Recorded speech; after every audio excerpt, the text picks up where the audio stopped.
Imagine this. You're deep in the woods, far from the noise of the city, surrounded by nothing but trees.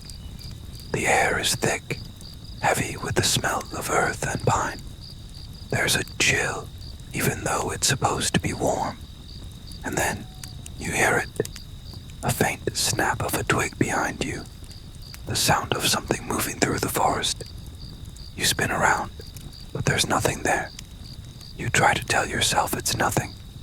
A deer, a breeze. But deep down, you know, something's wrong.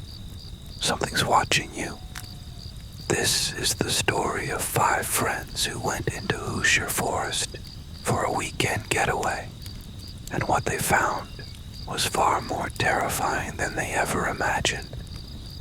It started like any other hiking trip. Ben, Katie, John, Sarah, and Mike had been planning it for weeks. They wanted to get away from the hustle and bustle of everyday life, somewhere they could disconnect and enjoy nature. Hoosier National Forest seemed like the perfect spot, remote, peaceful, and full of hiking trails. They had no idea that what lay ahead of them would turn their trip into a nightmare.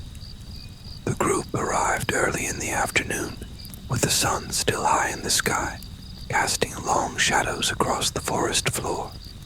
It was beautiful. Tall trees, clear skies, the rustle of leaves in the breeze. They joked and laughed as they unloaded their gear and hit the trail. The woods around them were calm, serene, nothing to suggest that anything was amiss. But as they ventured deeper into the forest, something began to shift. The deeper they went, the quieter it became. At first it was subtle, just the occasional lull in the bird songs, a sudden absence of wind. But it wasn't long before the forest seemed to go completely silent. Not a single bird chirped.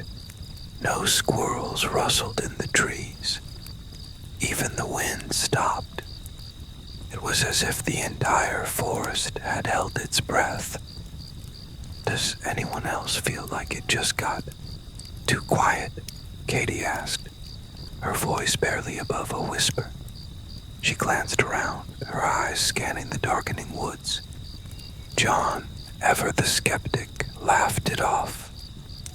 You're just being paranoid.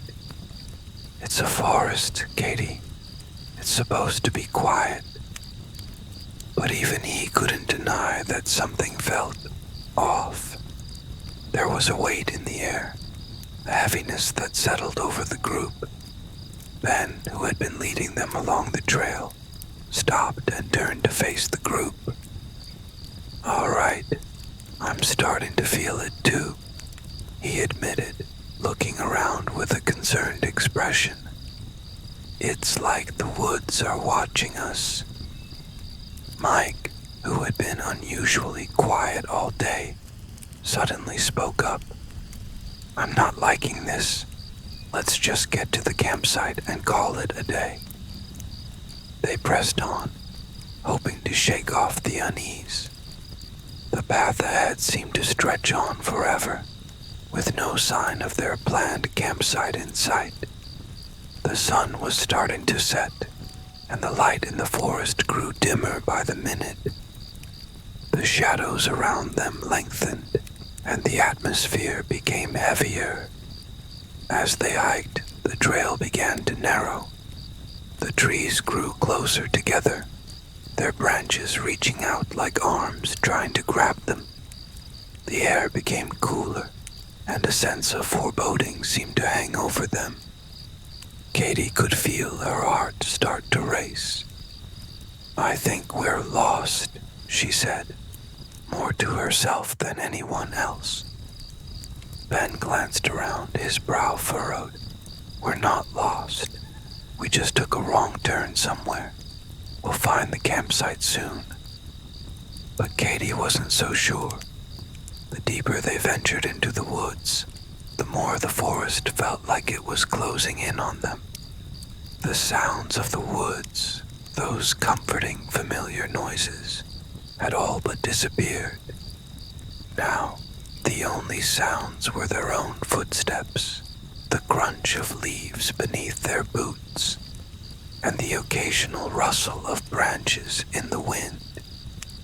Finally, they reached a clearing, just as the last light of day faded from the sky. It was the perfect spot to set up camp, wide open, surrounded by trees, with just enough room for a small fire. The group quickly set up their tents, and after a few minutes they were gathered around the fire, roasting marshmallows and talking about their plans for the next day. But something still felt wrong. As the night wore on, the air grew colder, the fire's warmth doing little to fend off the chill. The forest around them seemed alive with an eerie silence, as though the trees were watching them, waiting for something.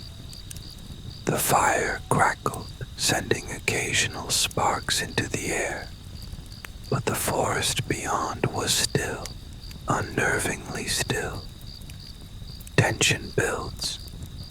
It wasn't long before Katie spoke up again. Has anyone noticed how quiet it is? No animals, no insects, nothing. John gave her a look. You're still on about that. It's just a quiet night. But Katie wasn't convinced. She felt like there was something in the woods with them, something that wasn't supposed to be there. Mike shifted uncomfortably in his seat. Yeah, I'm starting to get a weird feeling too, he admitted. Like we're being watched. The group fell silent, the weight of his words hanging in the air. I'm sure it's nothing, Ben said, but even his voice trembled slightly. It's probably just a deer or something. But Mike wasn't so sure. He looked toward the trees, his face pale. No, it's not an animal. It's something else. At that moment, a soft rustling noise echoed from the edge of the clearing. The sound was faint at first, but it quickly grew louder, like something or someone was moving through the forest just beyond the light of the campfire. The group froze, their eyes darting toward the darkness. The rustling stopped, and for a moment, all that could be heard was the crackling of the fire. Then, out of the corner of his eye, Ben caught a flash of movement. A figure, tall and shadowy, standing just beyond the reach of the firelight. Did anyone see that? Ben asked, his voice shaking. His heart pounded in his chest as he gripped the flashlight in his hand. But when they turned to look, the figure was gone. Okay, this is getting freaky, Sarah said, standing up quickly. I'm not staying out here if there's someone else in the woods with us. Ben shook his head, trying to calm her down. It was probably just a shadow, or maybe one of us. We've been out here all day. We're all just tired. But Mike wasn't convinced. No, it wasn't one of us. I saw it too. It wasn't human. Katie shivered, wrapping her arms around herself. I don't care what it was. We need to leave. Now. The group gathered their things quickly, the urgency in their movements betraying the fear they all felt.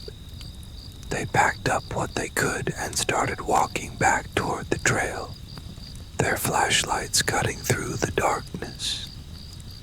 But as they walked, the sounds of the forest seemed to close in on them. The leaves rustled underfoot, but now there were other sounds too. Footsteps behind them, matching their own pace. Every few seconds they would stop and look around, but there was never anything there. Then, just as they reached a small bend in the trail, they heard it again, the dragging noise. It was faint, but unmistakable.